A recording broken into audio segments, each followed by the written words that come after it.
One of my favorite things to do on this show is to create all name teams, and today's focus will be the Philadelphia Phillies.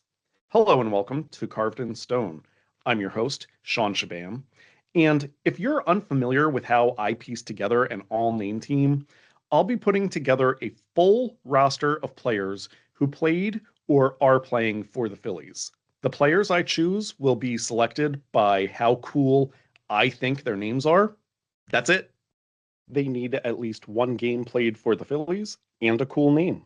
There are no other requirements. At the end, I'll reveal my Mount Rushmore of Phillies names, the top 4 best names in Phillies history, according to me.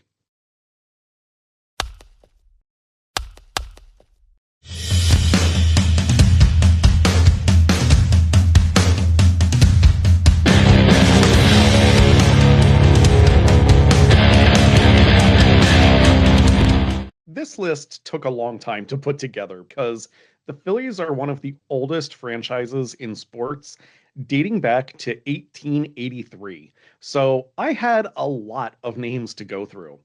In fact, the Phillies are the oldest consecutively named sports franchise in the US, meaning they haven't changed nicknames nor cities. Because of the franchise's longevity, I'm sure I missed some good ones. During my research, I found a ton of guys who went by nicknames, but I tried my best to make sure I kept this to players' real names. Now, there might be a Robert who went by Bobby, and that's fine.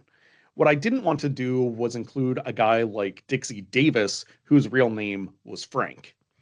Because the franchise is so old, I decided that this would be the expanded September roster. So I have 28 players on this squad rather than the typical 25. I'll also throw in a manager and a GM for kicks. The guys in the starting lineup are the ones you're more likely to see on Mount Rushmore at the end, just like the number 1 pitcher is the starting pitcher you're most likely to see on the mountain, then the number 2 pitcher, etc. Relief pitchers are considered an entirely different position, so the number 1 reliever is the most likely to get his head on the mountain, then 2, 3, and so on. And speaking of the arms, I'm going to start off with the pitchers. There are actually 6 pitchers listed as starters, so the manager has tons of options on how to use them. First, Vicente Padilla. Padilla's first season with the Phils was 2002, at a time when pretty much every starting pitcher had his own small fan club. The Padilla Flotilla was this one. Next is Ken Raffensperger, a 1944 All-Star who batted righty and threw lefty. Then Frank Figemeyer, who pitched 1 game in 1894 and gave up 10 runs. But the all-name team doesn't discriminate against poor statistics. I couldn't find photos of every player that I could confirm safe use of. Also, a lot of the photos are from when they played for somebody other than the Phils. I'm big on trying to follow appropriate licensing laws. The 4th starter is another who had a fan club, Brandon Duckworth. He had the Duck Pond. Duckworth fluttered from the bigs and the minors throughout his career. Rafael Quirico is the next starting pitcher. There's something about guys with cool names who pitched 1 game for Philly and got rocked. Quirico pitched 1 game in 1996, going 1 2/3 innings and giving up 7 runs. That was his only big league appearance. His MLB ERA was a whopping 37.80. And the last starting pitcher, who will likely be relegated to the pen given he's the 6th starter, Wayne Twitchell. Twitchell had a pretty long career playing for 5 teams. He spent the most time with the Phils. As I mentioned, who gets listed higher on the list means he has the cooler name at the position. For example, Padilla is my favorite name for a starting pitcher. I make the team and the starting lineup and rotation based on name coolness, not talent, just like the choosing of the players in general. Now it's time to go to the pen. We also have 6 relievers. The top reliever is Salome Barojas. Barojas pitched most of the 1980s, wrapping up his career with the Phils in '88. Orion Kerkering is next. This is one guy who's been talked about enough since the NLDS last year. Next is Scott Ruffcorn.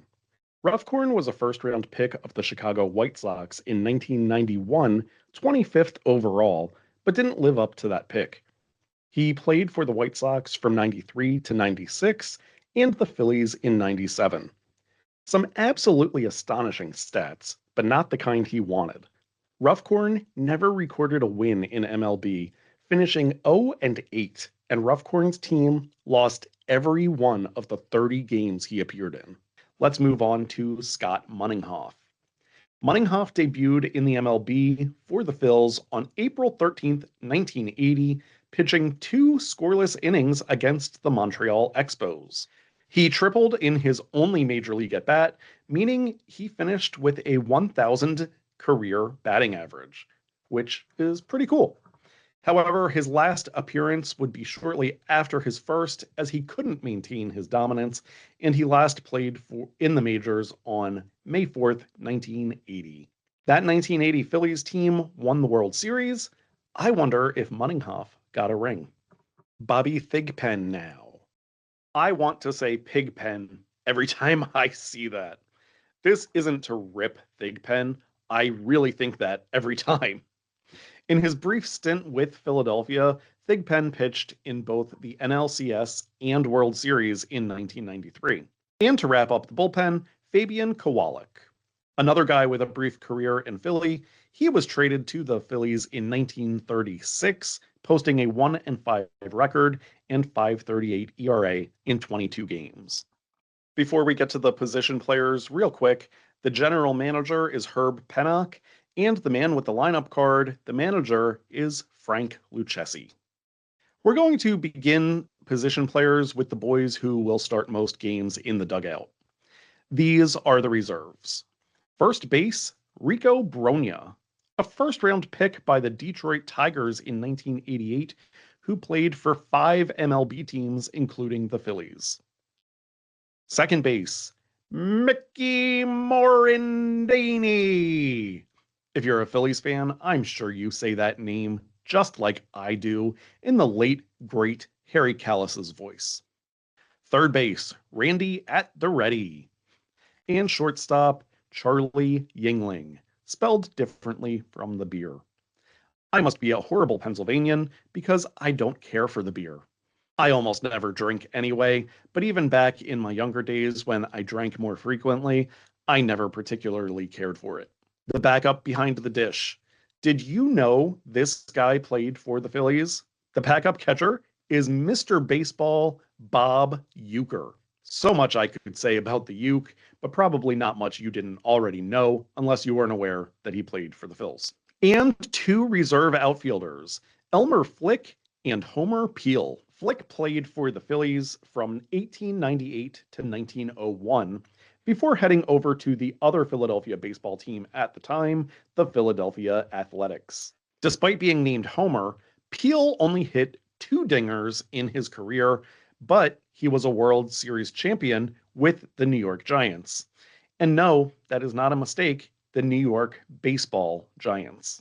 All right, let's do the starting lineup. We'll begin with the outfielders. Left field, Nick Gulish. Center field, Odubel Herrera. And right field, George Vukovic.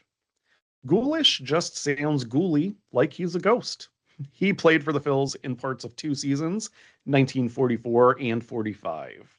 Herrera had some not so pleasant moments off the field. Luckily for him, today isn't about any of that. His name is neat.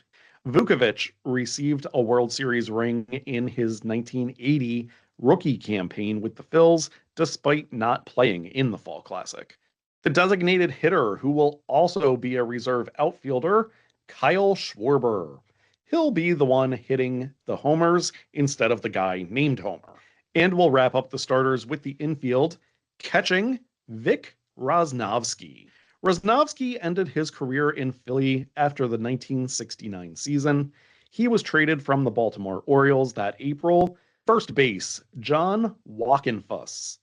He was traded to the Phillies from the Detroit Tigers. According to Wikipedia, In mid-March 1984, Walkenfuss noted that he would be happy to be traded to Philadelphia, a 30-minute drive from his home in Wilmington. He drew criticism with further public complaints about his low pay, $200,000, and limited playing time, and the high salaries being paid to unnamed clowns among his teammates. Walkenfuss played almost every position in his career. In fact, his primary position was behind the dish, but he is at first on the all-name team and is also the emergency catcher. Second base, Billy Grabarkowitz. Grabarkowitz was part of a star-studded infield that included Dave Cash, Larry Bowa, and Mike Schmidt, making it hard for Grabarkowitz to find playing time, and he was traded midway through 1974, his second season in Philly. The shortstop is Otto Kruger. His last name is spelled the same as Freddy's surname from the Nightmare on Elm Street.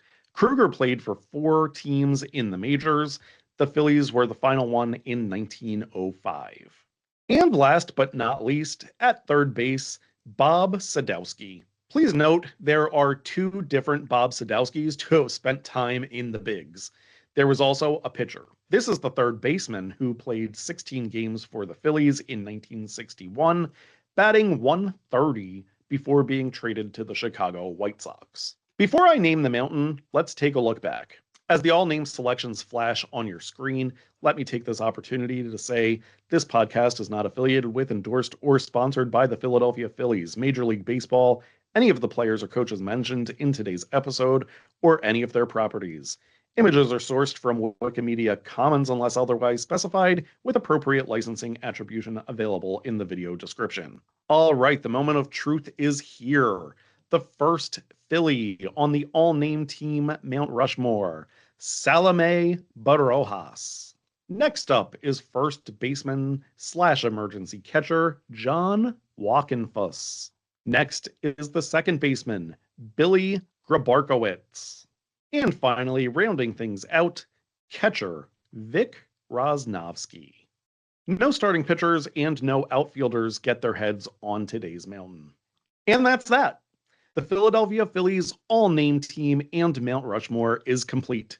It's not easy piecing together a team when there are 143 years worth of players to select from. So like I said earlier, it's very likely there were some oversights of great names. I did my best, and I am very happy with today's list. To review my Mount Rushmore of Phillies on the all-name team, Salome Barojas, John Walkenfuss, Billy Grabarkowitz, and Vic Rosnovsky. Thanks as always for watching. I hope you enjoy the All-Star game from Philadelphia and all the festivities that go along with that next week. I'm partial to the Home Run Derby myself. Please like the video and subscribe to the channel if you haven't done so yet. I will see you next time. Go Birds!